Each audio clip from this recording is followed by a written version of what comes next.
Senhor Jesus, na vide permanecer. Senhor, nos leva a permanecer em Ti, a videira verdadeira. Senhor, onde nós podemos dar frutos, pois sem o Senhor nada podemos fazer.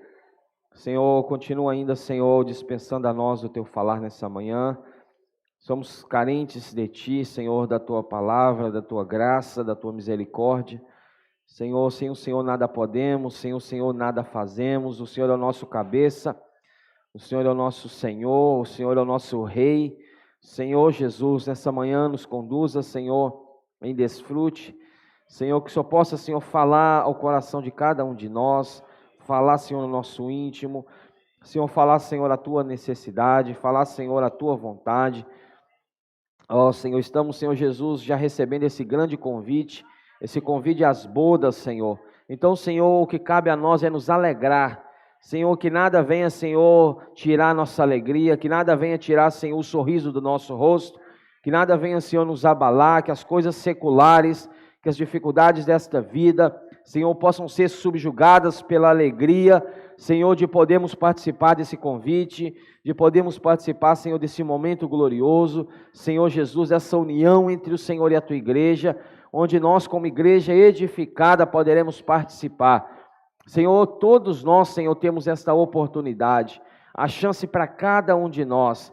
Senhor Jesus, nenhum de nós, Senhor Jesus, pode se sentir um derrotado, nenhum de nós, Senhor Jesus, podemos nos sentir, Senhor, esses que não são, Senhor, que essa palavra não é para nós, essa palavra sim é para nós. Nos leva, Senhor, a receber a Tua palavra como para nós, Senhor. Essa palavra é minha, essa palavra é para mim. Senhor, então, Senhor, que isso queime no nosso coração e que isso, Senhor, nos conduza, Senhor, durante essa semana, Senhor Jesus, buscando, Senhor, ó Senhor, viver aquilo que nós temos ouvido, viver aquilo que nós temos recebido. Dê-nos, Senhor Jesus, um espírito, Senhor, novo, ó, renova dentro de nós um espírito inabalável, dê-nos um coração novo, Senhor, para que possamos avançar, Senhor, e sermos, Senhor, esses vencedores. Jesus é o Senhor. Aleluia, Senhor Jesus. Amém. Jesus é o Senhor. Essa manhã iremos dar continuidade ao encargo dessa semana do alimento diário, semana 4, que tem como título, fala o título para mim, por favor. As bodas do Filho do Rei. Nós vimos ontem, irmãos, um pouco, entramos ainda pouco em Mateus 22, vimos um paralelo entre Mateus 21 e Mateus 22. Mateus 21 fala de reino de Deus, Mateus 21 fala de reino dos céus. Reino de Deus, todos participam. Até mesmo, irmãos, o incrédulo, até mesmo a pessoa que não creu no Senhor, ela está dentro do reino de Deus. Porque o reino de Deus, ele não tem início, Vaninho, não tem fim. Ele é de eternidade a eternidade. E tudo que está nesse contexto, nesse local, está no reino de Deus. Então, até mesmo o homem, incrédulos, até mesmo aqueles que não creem no Senhor, estão no reino de Deus.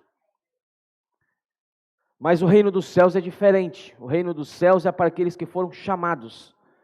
O reino dos céus teve início ali na igreja, quando o Senhor Jesus ali, ele na cruz do Calvário, ele gerou a sua igreja. É a noiva sendo retirada dele como a Eva foi de Adão. Irmãos, quando se fala em servir a Deus, Mateus 21, na vinha, os que foram chamados, é bom lembrarmos e reforçarmos que todo chamamento de Deus, primeiro, ele vem para os judeus. Os judeus foram chamados para a vinha, não quiseram. Aí o Senhor arrendou a sua vinha a outros trabalhadores que iriam produzir os respectivos frutos. Então a vinha, irmãos, é para todos. A vinha, a questão do trabalho, da edificação, ela é para todos. Então todos podemos participar dessa vinha. Mas aí já entra Mateus 22 a respeito das bodas. As bodas não será para todos.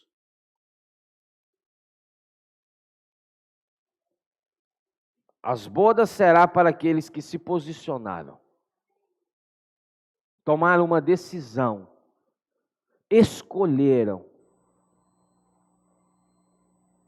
escolheram pelo Senhor e o seu reino. Filho de Deus, todos nós somos, irmãos. Agora, ser um vencedor, tornar-se um herdeiro na prática das riquezas do Pai, nem todos serão. Por quê? Nós vimos ontem, usamos Mateus 25 bem de forma muito superficial para falar da parábola das 10 virgens. Falamos aqui que todas eram salvas, aplicando todos eram filhos de Deus. Porque a Bíblia nunca chama um incrédulo de servo nem de virgem. Quando se fala servo ou virgem na Bíblia, refere-se a um salvo. Todos eram salvos, todas elas tinham azeite nas suas lâmpadas. O que é o azeite? A vida de Deus, o Espírito. E o que é a sua lâmpada? É o seu Espírito. Então todas elas tinham o Espírito aceso.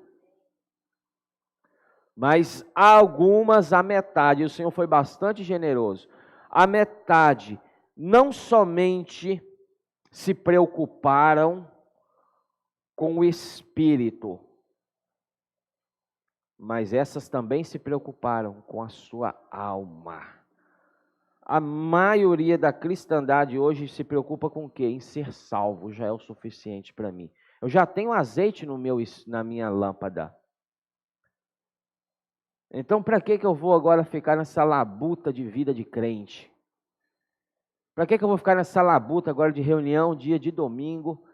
Já trabalho a semana inteira, o único dia de dormir até mais tarde é o dia de reunião.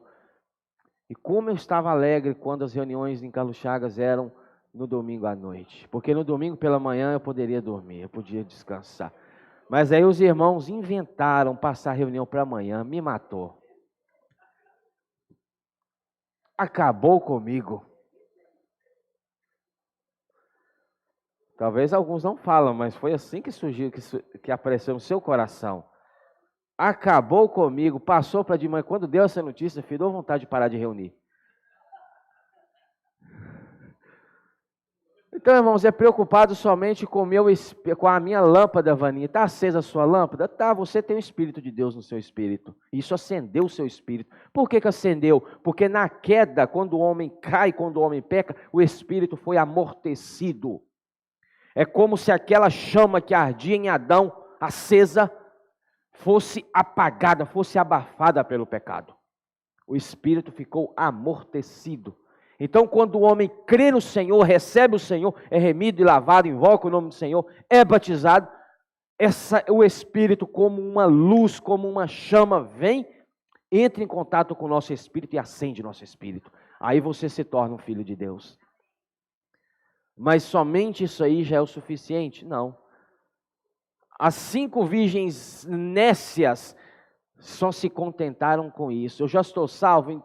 Sim. Então, para que agora, repito, essa labuta de vida de crente? Ou coisa difícil. É reunião uma atrás da outra. Parece que não acaba, né? Quando parece que está dando uma normalizada, surgem mais encargos e mais necessidades. Irmãos, a visão das virgens prudentes era esta. Eu tenho que aproveitar cada oportunidade, cada momento que o Senhor tem me dado hoje. Cada oportunidade, irmãos, é um presente de Deus para que você acumule azeite, não na sua lâmpada, mas na sua vasilha, que é a sua alma. Quanto mais envolvido com as coisas de Deus você estiver, escute isso aqui. Quanto mais envolvido com as coisas de Deus você estiver, Iago, mais salvo você será.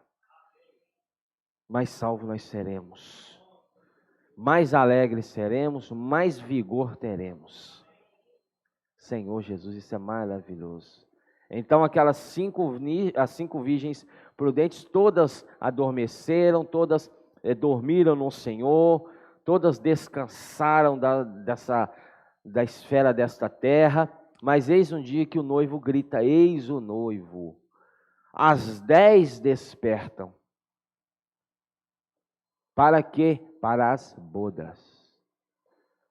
5 como já estava com estoque em dia, e eu falei isso aqui ontem, muitos deixarão para juntar o azeite naquele dia.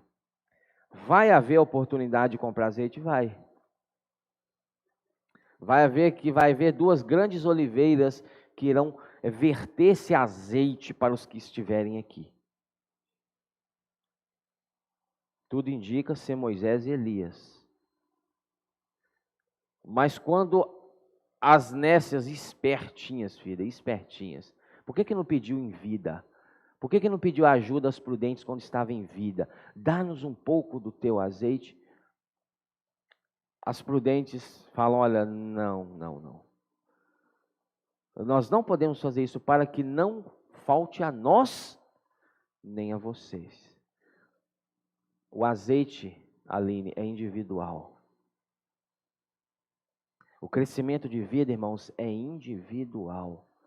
O crescimento de vida é algo individual, é meu e é você. Isso determinará o nosso destino naquele dia. As nécias, as prudentes orientam as nécias, então sai para a rua para comprar o azeite.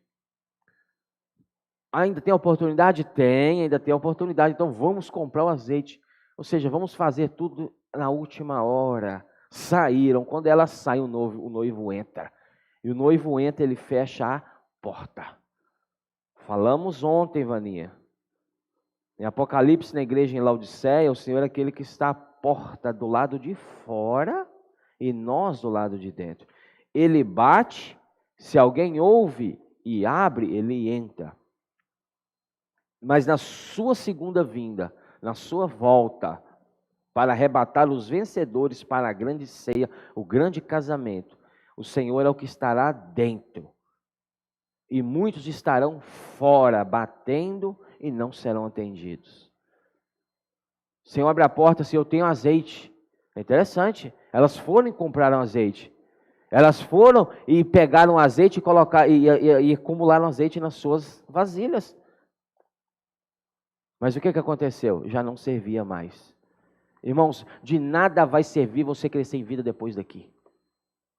Então o momento é hoje, a oportunidade é hoje, de buscarmos hoje e fazermos hoje. Então, que tal nós olharmos para os encargos do Senhor de uma ótica diferente? A palavra que o Senhor tem falado, irmãos, é para toda a igreja, não é para uma meia dúzia, não é para 2, 3. É para todos nós que estamos aqui, porque todos nós fazemos parte deste corpo. Você faz parte do corpo de Cristo. E às vezes nós agimos como se não fizéssemos parte. Às vezes nós nos sentimos um estranho numa reunião como essa. Irmãos, você está em casa. Você está em casa, você está numa grande família. Tem dificuldade? Tem.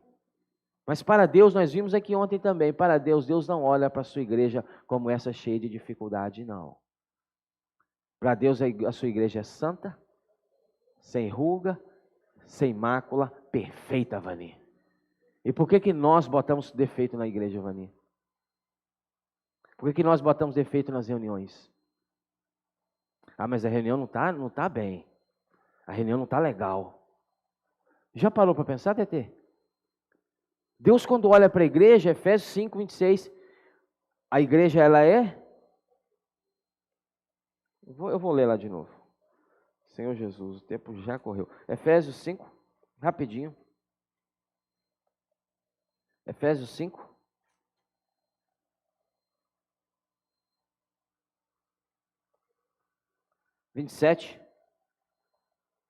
Efésios 5, 27. Para apresentar a si mesma igreja gloriosa. Para Deus a igreja é gloriosa. Ela não tem mácula, é sem mácula, nem ruga, nem coisa semelhante, porém santa e sem defeito. Para a igreja, para Deus, a sua igreja, ela é santa e sem defeito. Agora aí você pode até pensar, mas tem alguma coisa errada com isso aí. Porque tem problema na vida da igreja. Tem dificuldade. Por que Deus vem e me fala um negócio desse? Nós precisamos orar ao Senhor, irmãos, e uma oração sincera e pedir ao Senhor os olhos que Ele tem. Senhor, me dê os teus olhos. Porque Deus, quando olha, irmãos, Ele já não vê o agora. Deus, Ele já vê tudo feito. Então Ele já vê a sua igreja santa, Ele já vê ela sem defeito, Ele já vê ela sem ruga e sem mancha. A igreja é perfeita. Por que Deus olha assim? Porque Deus enxerga lá na frente. Se eu e você aprendermos a enxergar lá na frente, nós nem aí estaremos para as dificuldades que acontecem hoje. Porque, irmão, se eu olho, se eu tenho essa ótica, eu vou servir de uma forma mais adequada. Eu vou perdoar, não vou levar em consideração qualquer coisinha que acontece no nosso meio. Por quê? Porque eu estou enxergando lá na frente, eu estou vendo já a igreja santa. Ela é santa e hoje ela é santa ainda também. Hoje ela já é santa, hoje ela já é perfeita, hoje ela já é sem ruga. A igreja, irmãos, para Deus é a sua noiva querida e amada. Foi pela igreja que o Senhor veio. Foi para a igreja que o Senhor foi à cruz, ressuscitou. Foi para a igreja que o Senhor deu o seu Espírito. Irmãos, é pela igreja que a multiforme sabedoria de Deus será conhecida. Olha como que Deus ama a sua igreja. E que tal você, a partir de hoje, orar ao Senhor: Senhor, leva-me a amar a igreja como o Senhor ama. Leva-me a valorizar a igreja como o Senhor valoriza, Senhor. Senhor Jesus, o Senhor não olha as picuinhas, as dificuldades, as coisinhas rasteiras desta terra, os probleminhas que surgem nos serviços, nos relacionamentos. Deus não vê isso, irmãos. Deus passa por cima disso. Deus é esse que Ele não quer que nós fiquemos presos nas dificuldades. Temos que resolver, temos que tratar, sim, temos que tratar. Mas, irmãos, que isso não nos prenda no hoje, não nos leve a ficar aprisionados nas dificuldades que acontecem hoje, mas que aprendamos a olhar a igreja como o Senhor vê. Então a sua vida mudará quando você orar ao Senhor, pedir a Ele os olhos que Ele tem. Senhor, me dê-me os teus olhos para que eu possa ver como o Senhor vê. E o Senhor te vê, irmãos, também como um vencedor. Você tem que parar de olhar para você e se ver como um derrotado em nome de Jesus. Ou derrota. Você olha, chega no espelho e já olha e já vê um derrotado. Já levanta pela manhã vendo um derrotado. Já se testificando um derrotado e uma derrotada. Deus olha para você e te vê um vencedor, irmãos. Quem está errado, você ou Deus? Quem que está certo? É Deus que está certo. Então, o ponto de vista de quem que vale é o de Deus, Iane, não é o nosso. Então vamos parar com essa vida de derrota, essas coisas de derrota, irmãos. Não há mais tempo para isso. O Senhor, Ele olha e nos vê como vencedores. Então você pela manhã, irmãos, em nome de Jesus, olhe para si e fala: eis que vejo um vencedor. Não é para se orgulhar que você não é nada, eu não sou nada. Não é motivo de orgulho, de soberba, não é isso que eu estou falando, Vaninha. Mas é tomar posse da palavra. Vai chegar no banheiro de manhã para começar o dia ali, lava a fronte, irmãos. Levanta aí, olha e fala: eis que eu vejo um vencedor. Isso vai te encher de coragem. Isso vai te encher de esperança. Então, por favor, receba esse encorajamento. Não se tenha como um derrotado, uma derrotada. Que Deus não te vê dessa forma, nem vê a sua igreja dessa forma. A igreja era santa. Então, por que às vezes nós olhamos e vemos as dificuldades, nós vemos as pecuinhas, isso nos prende tanto? É muito interessante isso.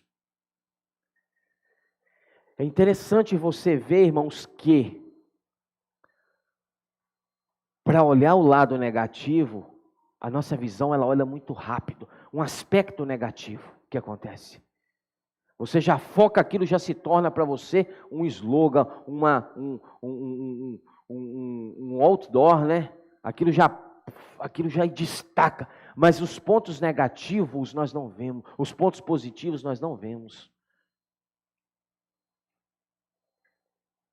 Talvez seja por isso que estamos tão presos ainda na nossa infantilidade espiritual. Então, irmãos, há dificuldades? Há problemas? Há. Mas não vamos ficar presos nisso. O Senhor está nos preparando. E nós vamos ver nessa manhã que o Senhor a sua noiva, ela está se ataviando. É um processo. Então, voltando para Mateus 22, ó Senhor Jesus, Mateus 22.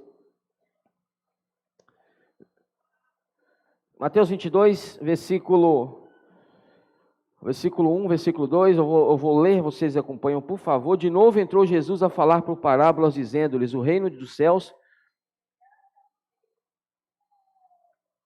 é semelhante a um rei que celebrou as bodas de seu filho. O rei, Deus, Filho, Jesus. Bodas, festa de casamento. Então enviou os seus servos a chamar os convidados para as bodas. O que Deus tem feito? Chamado. E esse chamamento veio primeiro para quem? Para o seu povo. Mas estes não quiseram vir. Então Deus chama. O querer ou não, o chamar é de Deus. O querer ou não é de nós, é nosso. Então, naquele dia não haverá desculpa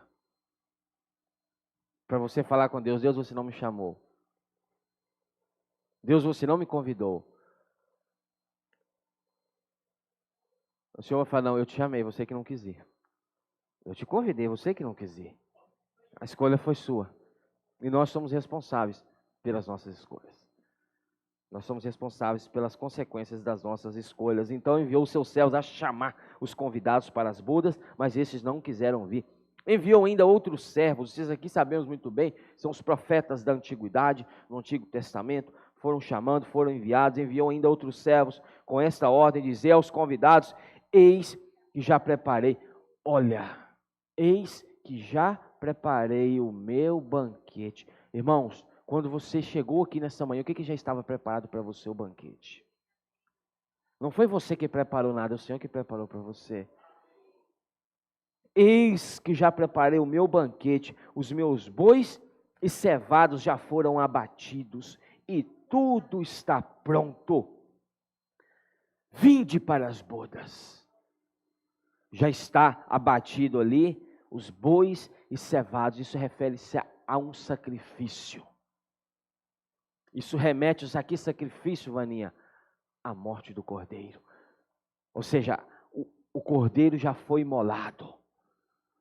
O sacrifício já ocorreu. Então, seja, tudo está pronto para você. Deus aqui fala, irmãos, e tudo está pronto.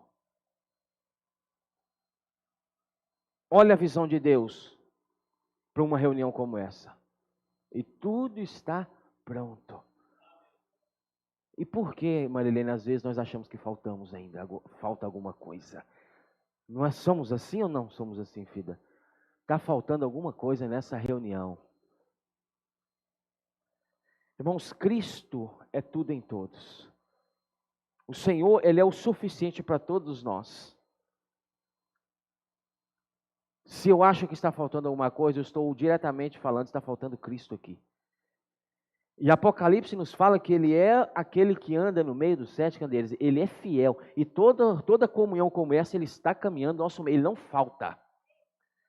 Ele é o único que não falta numa reunião. Aí você fala, está faltando, mas Ele não falta. Então o que falta? A visão. A minha visão. Falta-me, Senhor, a visão. Aí nós voltamos nos alimentos diários da semana passada, das semanas anteriores. Senhor, dá minha visão. Por quê? Porque se eu tenho a visão, eu percebo que nada está faltando aqui. Porque se eu, irmãos, tenho essa percepção, eu serei aquele, como dissemos aqui ontem, que já chega aqui com o espírito exercitado, cheio de Deus, cheio do Espírito. Aí você já vê Cristo, irmãos, você já vê o Senhor caminhando no meio da sua igreja. Então, se está faltando para você algo, e se o Senhor é esse que não falta, Ele é o que caminha no meio dos 7 candeeiros, alguma coisa falta em você e em mim, que é a nossa visão. Termos a visão de que o Senhor está aqui. Então não falta nada, tudo está pronto. Olha o que Deus fala, tudo está pronto. O cordeiro já foi imolado, Bia. Já está posta à mesa. Já está tudo preparado, a sua cadeira já está com o seu nome. Cada cadeira aqui tem o seu nome. Você não está vendo não, mas é espiritual. Viu? Nós encomendamos cada cadeira com o nome. Irmãos, é o seu lugar. É o seu lugar nessa mesa. É o seu lugar nesse banquete. Vinde para as bodas, tudo está pronto. O que me lembra esse tudo está pronto? Isaías 55:1. Ah, todos vós que tem sede. Ah, todos vós, vinde, comprai, sem dinheiro e sem preço, vinho e leite. Ou seja, a todos vós, venha. Olha o convite de Deus para o homem, Vaninha, venha. E o Senhor hoje, por meio da pregação do Evangelho, está convidando as pessoas, venha para o banquete. Venha participar dessas bodas. Eles, porém, versículo 5, eles, porém, não se importaram. Eu gostaria, está arriscado aqui na minha Bíblia. Quando eu elaboro, eu gosto de frisar uns pontos. Está arriscado aqui, não se importaram. E tem um versículo-chave ligando esse ponto. Não se importaram. Agora eu gostaria de tocar em você que está me ouvindo essa manhã. Talvez que estarão ouvindo em casa ou irão ouvir essa mensagem ainda. Qual a importância você tem dado, Emílio, para esse chamamento?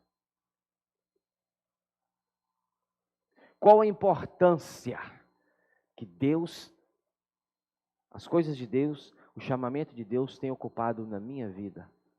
Qual a importância eu tenho dado para uma comunhão como essa, para uma reunião como essa? Não se importaram. E se foram, um para o seu campo, outro para o seu negócio. Apocalipse capítulo 2, se eu não me engano, 4 e 5, a igreja em Éfeso. Uma igreja muito exemplar no serviço, na obra. Mas o Senhor falou, olha, eu tenho porém contra ti que vocês abandonaram o teu primeiro amor. E se não se importaram, o que é? Abandono do primeiro amor. Não se importaram. Agora, se você ler Lucas 14, abra comigo, Lucas 14. Versículo, eu quero pegar alguns pontos aqui. Versículo 16. Lucas 14, 16. Ele, porém, respondeu, certo homem, e convidou muitos. A hora da ceia enviou o seu servo para avisar aos convidados, vinde, porque tudo já está preparado para a comunhão. Vaninha, está preparado. De novo, é frisado, está preparado. O Espírito, irmãos, é esse. Que se você tem a prática de exercitar, se você tem a prática de preparar esse seu Espírito, o Espírito, ele vai e prepara a esfera. Você já chega, já está preparado. Aí ele fala, não obstante, todos, isso é muito triste, todos, a uma, começaram a excusar-se, a se desculpar, inventando desculpas. Cadê? Disse o primeiro, comprei um campo e preciso ir vê-lo. Rogo-te que me tenhas por excusado, rogo-te que me desculpe, Senhor, mas eu comprei um campo, né, Tainá? Eu fiz um financiamento e saiu para mim, e agora eu vou lá ver a minha conquista, eu vou ver o meu bem. Senhor, me perdoa. Na próxima eu vou. Outro disse, comprei 5 juntas de bois e vou experimentá-las. Mas logo no dia do chamamento, você já parou para pensar que muitas coisas boas vêm para você logo no dia do chamamento? Muitas coisas boas, não estamos falando de coisas ruins, Iane, são coisas boas. Muitas coisas boas aparecem logo quando o Senhor chama. O que é isso? Você tem um espírito e você vai discernir, eu não vou falar nada com você. Cada um tem um espírito e o Espírito nos instrui, nos ensina todas as coisas. Então, mas logo no dia de uma reunião como essa, há um chamamento. Logo no dia das bodas, há um chamamento. Há um chamamento, não, há uma coisa boa sendo entregue para você. Olha aqui, um campo, comprou um campo. Senhor Jesus, quanto tempo esse homem queria um campo? Não é isso? Olha aqui, o outro comprou 5 juntas de boi. Era o meu sonho. 5 juntas de boi. Vou experimentá-las. Rogo-te que me tenhas por escusado. O problema não está, presta atenção, deixa eu te ajudar. O problema não está em ir ver o campo. O problema não está em experimentar as juntas dos seus bois. Não tem nada de problema nisso. O problema está em prioridade. Por que esse camarada não podia ter falado, não, eu vou às bodas e depois eu vou ver meu campo? O campo não vai correr. O campo não vai embora, o campo vai ficar lá. As bodas vão passar, o campo não. Mas a palavra de Deus nos fala que passarão os céus e a terra. Porém a palavra não passará, ou seja, tudo nessa terra irá passar, irmãos. As juntas de bois iriam durar, né? O outro disse, casei-me, e por isso não posso ir. Oh, mas o casamento estava tão bom assim, para falar, olha, meu casamento é uma maravilha que nem para uma reunião eu posso ir. Eu estou em casa aproveitando o meu casamento. Aproveitando para quê? Com todo respeito da palavra por quebra-pau, eu não estou tendo tempo de ir para a reunião, que eu estou quebrando pau lá em casa. Hoje eu não tive tempo de ir com meu marido, a minha esposa estava insuportável, então eu tive que tratar com ele. Então, irmãos, o chamamento está aí. Mas houveram desculpas, filho, houveram. Ó Senhor, eu comprei um campo. Eu comprei os meus tratores ali, os John Deere, os Massey Ferguson, traçados, né? Deixa eu experimentar, eu não vejo a hora de subir num trator daquele e arar minha terra. Mas o chamamento está aqui, as bodas, e olha, irmãos, e estava tudo preparado, a ceia. Os bois cevados, tudo pronto. Não tem coisa mais triste. Agora eu vou tocar num assunto aqui. E eu peço aos irmãos que os irmãos ouçam, por favor, com amor. Chega numa quinta-feira à noite, dia do GFCM, vai ser na casa do irmão tal, da irmã tal, prepara-se um banquete. Esperando os irmãos, não vai ninguém. Eu gostaria de tocar para os irmãos da importância dos GFCMs aqui. Não importa o grupo que você participe, irmãos, seja fiel no seu grupo. Uma irmã chegou perto de mim e falou, irmão, uma reunião foi na minha casa, preparei tudo, mas foi um irmão, uma irmã. Senhor Jesus, o que tem, irmãos? Qual que é o seu campo? Qual que é as suas juntas de bois? E qual que é o seu casamento? Que tem te levado para longe da comunhão. Não é, irmãos, nada ilícito e não é proibido. Já falamos aqui, agora você vai falar, agora não posso aproveitar. Não. Mas tudo é uma questão de visão e visão te mostra a prioridade. Qual que é a sua prioridade? Vocês estão me entendendo, irmãos? Então você já estava tudo posto, a mesa pronta, não apareceu ninguém. Que tristeza para quem a prepara. Para o Senhor foi da mesma forma. Outro disse, casei-me e por isso não posso ir. O Senhor é o que nos supre em todas as nossas necessidades. O Senhor, Ele te presenteia com o seu esposo, o Senhor te presenteia com o seu trabalho, o Senhor te presenteia com os seus estudos, o Senhor te presenteia com os seus negócios. Irmãos, o Senhor dá. Mas você tem que perceber que o que Ele dá não é para te levar para longe dEle. Pelo contrário, é para te trazer para mais perto. Se o que você ganhou tem te levado para longe, você reconsidera se é Deus que te deu.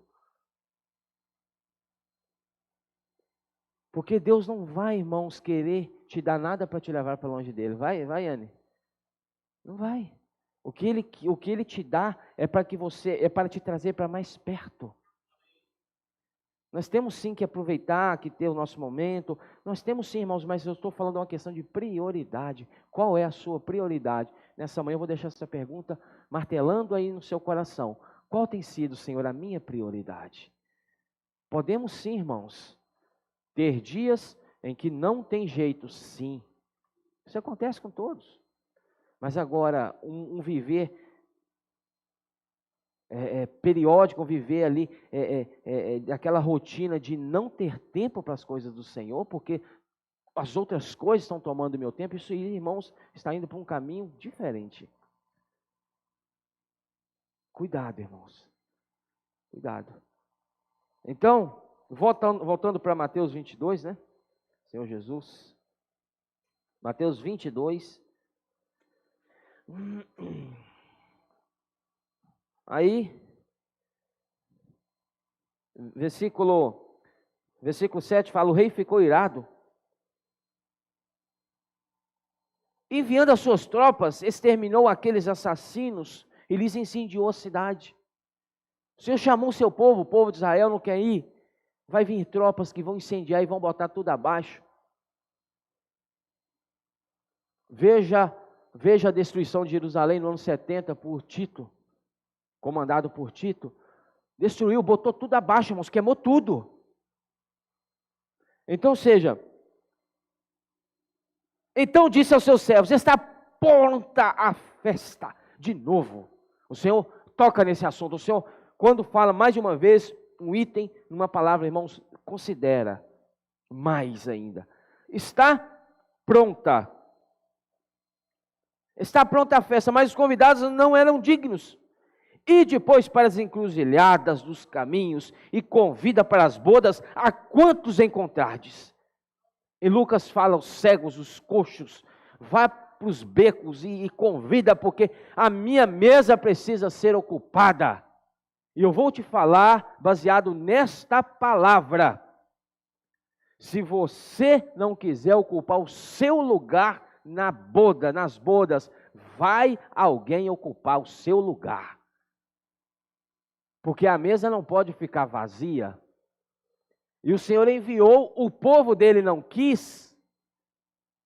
Tiveram aqueles que aceitaram o chamamento, ouviram o chamamento e ocuparam o lugar à mesa. Ó Senhor Jesus, para as encruzilhadas, quando fala encruzilhada, não é coisa boa que você encontra em encruzilhada. Às vezes você chega numa encruzilhada, irmão, você encontra cada coisa. Não é coisa boa que são encontradas em encruzilhadas, não. São os piores dos piores. E eis eles aqui na manhã como essa. Aí você vai ficar chateado comigo, eu estou te chamando de pior. Porque você ainda não entrou no livro de Jó. Depois temos que concluir esse livro. Mas, irmãos, a nossa natureza caída e pecaminosa é ruim. Mas em Cristo, quando Cristo entrou, o Senhor está nos transformando. Amém? Senhor Jesus? Então, e saindo aqueles servos pelas estradas, reuniram todos que encontravam, maus e bons, e a sala do banquete ficou repleta de convidados. Ó Senhor Jesus, olha que maravilha, está repleto, tudo repleto. A mesa está posta, agora pensa comigo. A Bíblia nos fala que os vencedores ocuparão o lugar, a mesa, junto a Abraão, Isaac e a Jacó. Agora você imagina, você sentado do lado de um Abraão, ô filha. Olhar para ele, será que isso, velho? Um Abraão, um Isaac, um Jacó, vamos completar a turma, o Antigo Testamento, né? Vamos ver um Isaías, um Jeremias, Senhor Jesus, um Josué, né? Grande combatente, um Arão. Mas o que eu estou fazendo aqui? Né? Só tem a turma de alta patente, né? Alto calibre aqui, e irmãos, é o seu lugar. Aí você vai e ocupa o lugar à mesa. A mesa já está toda pronta. Presta atenção, e eu gostaria de tocar um negócio com você aqui. O número de vencedores que comporão o exército de Deus, sabia que tem um número certo? Sabia que tem uma numeração, um número certo, Vaninha, para o número de vencedores? E quando se completar o número de vencedores, o Senhor volta? Aí você pensa, Senhor, ou eu ocupo meu lugar nessa turma, ou vai vir um e ocupar e eu fico de fora. É isso, irmãos. A realidade é essa. Aí a mesa já estava toda pronta, né? Entrando, porém, o rei. Ó, agora você pensa, irmãos. Irmãos, pensa comigo isso aqui. Não sei se você está vendo isso. Você sentado à mesa, né, o banquete.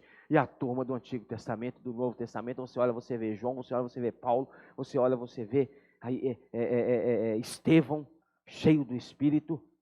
Você olha, ó Senhor, que lugar bom. Aí você olha e eis que entra o rei. Ah, Senhor Jesus. Irmãos, Ele nos servirá. Aí você, mas esse rei, quando ele entrou, vamos fazer um paralelo com Mateus 25, ele já tinha fechado a porta. Ele já tinha dado o recado para os de fora. Não vos conheço, deixa eu ir para minhas botas. Vocês estão entendendo a lógica, o cronograma da leitura? Trancou-se a porta, as nécias voltaram, bateu, não vos conheço, apartai-vos de mim. Entra e o banquete, ele encontra a sala e a mesa posta. O rei voltou. O rei chegou. E nós sentados na mesa. Você está vendo você nessa mesa ou não, irmãos? Se você não vê, irmãos, está difícil. Se você não consegue te ver nessa mesa, Senhor Jesus. Imagina você, irmãos, nessa mesa. Eu quero essa mesa. Se você não se vê nessa mesa, você não vai fazer nenhum esforço para participar dela. Para você tanto faz, ô Luiz Felipe. Você vai ficar aí viajando nas paisagens lá daquela mangueira que está soprando o vento. Aquela manga vai madurar mais cedo ou mais tarde para eu ir lá pegar ela. Nós vamos ficar, irmãos, distraídos. Mas quando você se vê, eu estou me vendo nessa mesa, e o rei vindo. Mas aí tem um detalhezinho, e eu vou concluir com ele. Entrando, porém, o rei para ver os que estavam à mesa, notou ali um homem que não trazia veste nupcial. O rei entrou, olhou a mesa completa, mas tinha olha só, notou um homem. A Bíblia não fala, irmãos, o tamanho dessa mesa, para você me entender, entre aspas. Não fala a quantidade de convidados, mas era grande o número de convidados, e ele notou representando que não terá como você enganar Deus, tentando esconder no meio dos outros. É igual no serviço, sempre tem alguns que escondem atrás dos outros, achando que está enganando Deus, né? Não, os irmãos não vão ver, então tá bom. Mas o Senhor viu aquele e falou assim, e perguntou-lhe, trazia veste nupcial e perguntou-lhe, amigo, como entraste aqui sem veste nupcial? Porque, irmãos, para uma boda, para uma festa de casamento, você não vai de qualquer maneira. E se você foi convidado com antecedência, você vai comprar a melhor roupa para você usar no dia, vai ou não vai? Você não vai querer ir de qualquer maneira.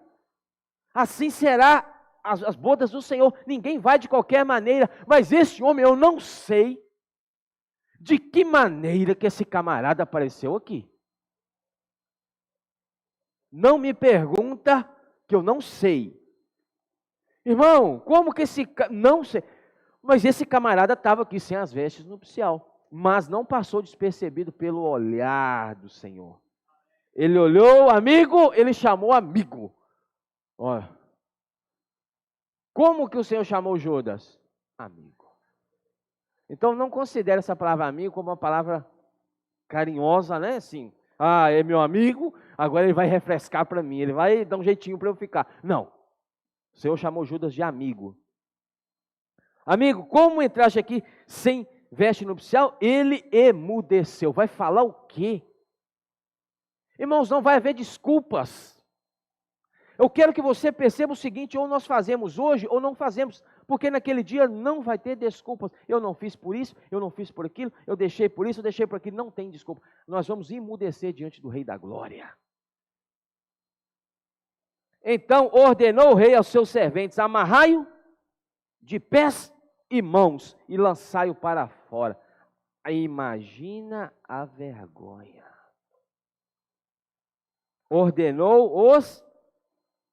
Então ordenou o rei aos amarrai-o.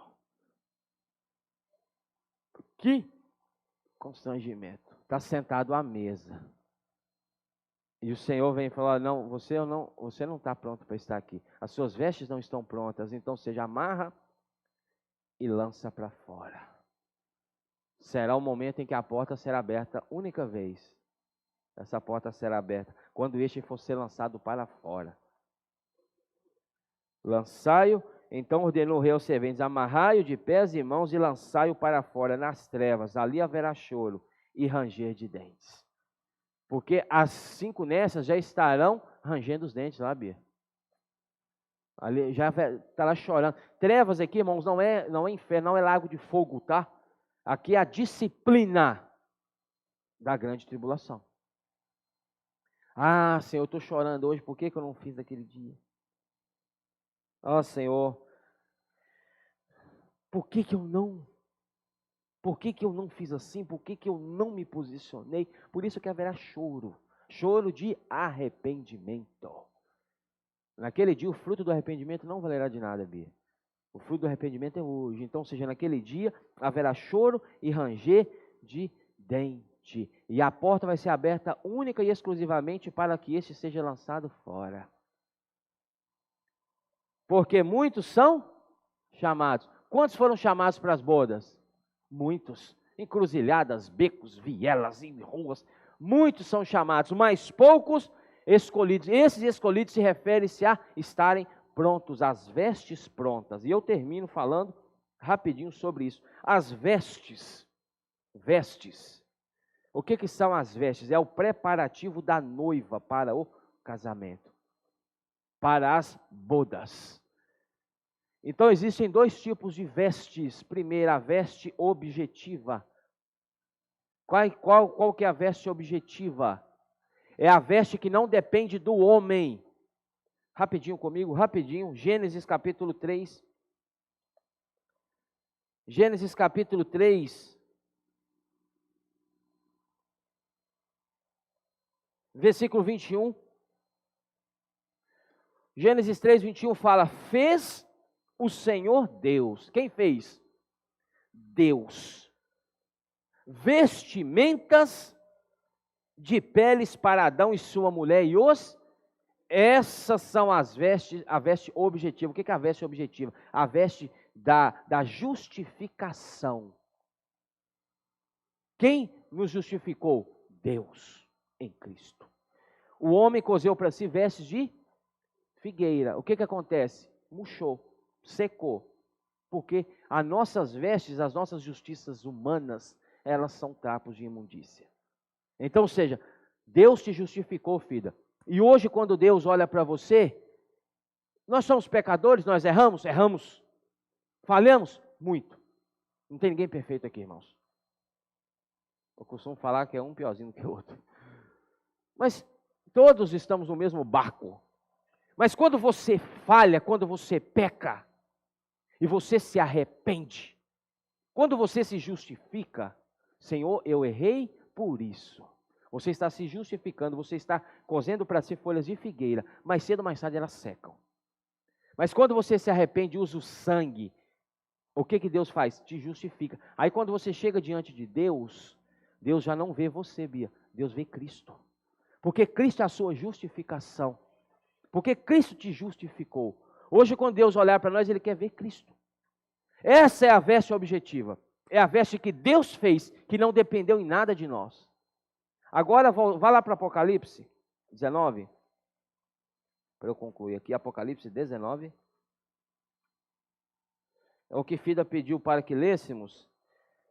Versículo 7 fala, alegremos-nos, exultemos-nos e demos-lhe a glória, porque são chegadas as bodas do Cordeiro, cuja esposa a si mesma. Esta é a segunda veste, que já é a veste subjetiva, que é a veste que a igreja se adorna, certo? Já se ataviou a si mesma, e não Deus, mas a si mesma se ataviou, pois lhe foi dado vestir-se de linho finíssimo, resplandecente e puro, porque o linho finíssimo são os atos de justiça dos santos. É as nossas as bordadoras das nossas vestes. Quando você nega a si mesmo, quando você, irmão, se freia. Quando você permite que o Senhor te encabece, te coordene, te direcione. Você está tecendo as suas vestes. Aquele rebelde que estava à mesa, que ele é um rebelde.